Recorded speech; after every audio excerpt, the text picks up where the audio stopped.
em que pesem as aparências evidências em contrário. Todos estamos no caminho, e a estrada conduz sempre para cima, com frequentes locais de repouso. Leiam a mensagem de Ucaibalho e sigam o exemplo do sábio, evitando os erros do falso sábio, que parece por conta de sua loucura. Capítulo 7. O todo em tudo. Enquanto tudo está no todo, também é verdade que o todo está em tudo. Aquele que compreende realmente essa verdade alcançou o grande conhecimento, Ucaibalho. Quantas vezes a maioria das pessoas ouviu repetir a declaração que a sua divindade, chamada por muitos nomes, era todo em tudo, e com que frequência e intensidade não desconfiaram elas da verdade oculta, encoberta por essas palavras tão descuidadosamente pronunciadas? A expressão comumente usada é uma lembrança da antiga máxima hermética acima citada. Como diz Ucaibalho, aquele que compreende realmente esta verdade alcançou o grande conhecimento. E, sendo assim, examinemos agora essa verdade, cuja compreensão é tão plena de significado. Nessa exposição da verdade, essa máxima hermética, oculta-se uma das maiores verdades filosóficas, científicas e religiosas. Explicamos ao leitor o preceito hermético acerca da natureza mental do universo, a verdade segundo o qual o universo é mental, está dentro da mente do todo. Diz Ucaibalho, na sua passagem citada acima, tudo está no todo, mas atente-se também para a declaração correlata em que se afirma: também é verdade que o todo está em tudo. Essa declaração, aparentemente contraditória, é reconciliável pela lei do paradoxo. Trata-se, aliás, de uma exata declaração hermética das relações que existem entre o todo e o seu universo mental. Vimos que tudo está no todo. Vejamos agora o outro aspecto da questão. Segundo os preceitos herméticos, o todo é imanente, tem permanência intrínseca e é inerente, habita no seu universo, assim como em cada parte, partícula, unidade ou combinação dentro do universo. Essa afirmação é geralmente explicada pelos professores por meio da alusão ao princípio da correspondência. O professor ensina o discípulo a formar uma imagem mental de uma coisa, uma pessoa ou uma ideia, alguma coisa que tem uma forma mental. O exemplo favorito é o do autor ou do dramaturgo que forma para si uma ideia de seus personagens, ou do pintor ou escultor no processo de criação da imagem de um ideal que ele procura exprimir em sua arte. Em cada caso, o discípulo descobrirá que, enquanto a imagem tem sua existência e seu ser unicamente dentro da sua própria mente, ainda assim ele, o estudante, o autor, o dramaturgo, o pintor, o escultor, é também, em certo sentido, imanente à imagem mental em que permanece e habita. Em outras palavras, toda a virtude, vida, espírito e realidade da imagem mental é derivada da mente imanente do pensador. Aquele que refletir sobre isto por um momento não demorará a aprender a ideia aí contida. Para tornarmos um exemplo moderno, digamos que Otelo, Iago, Hamlet, Lear e Ricardo III existiram somente na mente de Shakespeare, no tempo da sua concepção ou criação. E ainda Shakespeare também existiu em cada um desses personagens, dando-lhes seu espírito, sua vitalidade e ação. Qual é o espírito dos personagens que conhecemos como Oliver Twist? Será Dickens ou cada um desses personagens terá um espírito pessoal independente do seu criador? Tem a Vênus de Médici, a Madonna Sistínica, o Apolo de Belvedere, espírito e realidades próprios, ou são representantes do poder espiritual e mental de seus criadores? A lei do paradoxo demonstra que as duas proposições são verdadeiras, consideradas a partir de dois pontos de vista apropriados. Micawber é, ao mesmo tempo, Micawber e Dickens. E, de novo, enquanto se possa dizer que Micawber é Dickens, não há identidade entre Dickens e Micawber.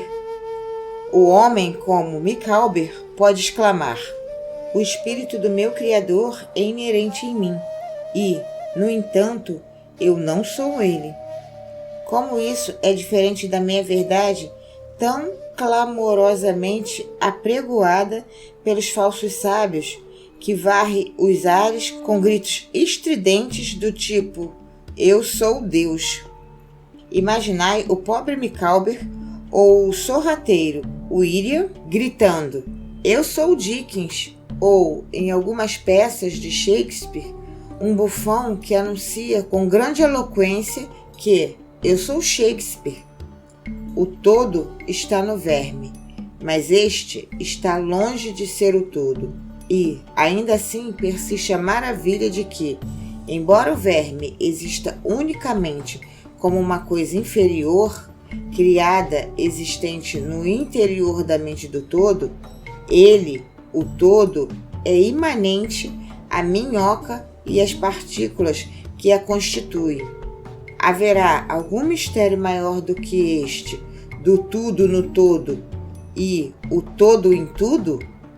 O estudante certamente perceberá que os exemplos dados acima são necessariamente imperfeitos e inadequados, uma vez que representa a criação de imagens mentais em mentes finitas, ao passo que o universo é uma criação da mente infinita, e a diferença entre os dois polos as separa. E, no entanto, tudo é simplesmente uma questão de grau. O mesmo princípio está em operação.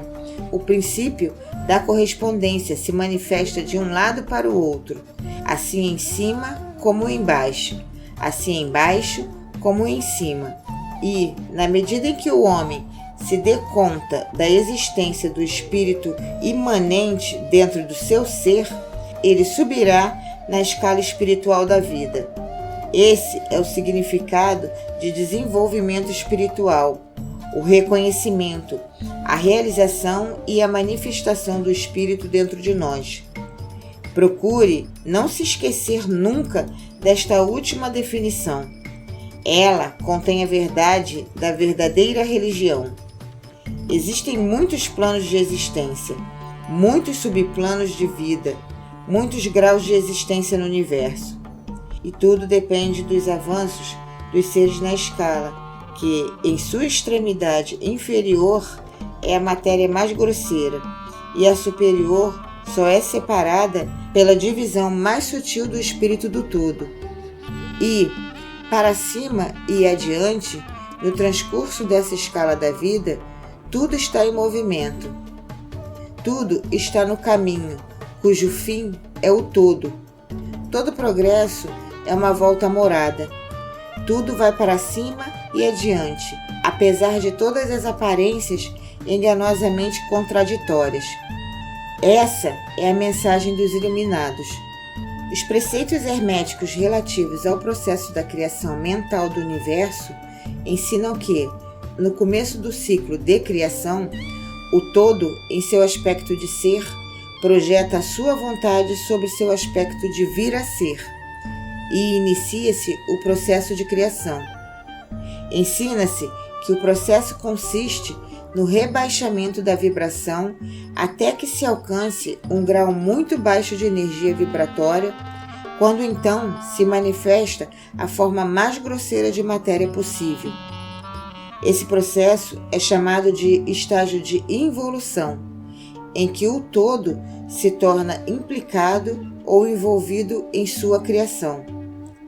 Os hermetistas acreditam que esse processo tem uma correspondência com o processo mental de um artista, escritor ou inventor, que se envolve tão estreitamente com sua própria criação mental que quase se esquece de sua própria existência e que, durante esse período provisório, quase vive em sua criação. Se, em vez de envolvido, usarmos a palavra extasiado, talvez possamos dar uma melhor ideia do que pretendemos dizer. Esse estágio involuntário da criação é às vezes chamado de efusão da energia divina, assim como o estado evolutivo é às vezes chamado de infusão. Considera-se que o polo extremo do processo criativo seja mais distanciado do todo, enquanto o início do estágio evolutivo é tido como o princípio da oscilação de retorno de pêndulo do ritmo, uma ideia de volta a casa, que se encontra em todos os preceitos herméticos. Os preceitos ensinam que, durante a infusão, as vibrações tornam-se cada vez mais baixas, até que, finalmente, o impulso cessa e a oscilação de retorno tem início. Mas há uma diferença. Enquanto na efusão as forças criadoras se manifestam compactamente e como um todo, desde o início do estágio evolutivo ou de absorção, manifesta-se a lei da individualização, isto é, a tendência a separar em unidades de força até que finalmente aquilo que se separou do todo como energia não individualizada retorne à sua origem como incontáveis unidades de força poderosamente desenvolvidas, depois de ter alcançado os mais altos graus da escala por meio da evolução física, mental e espiritual.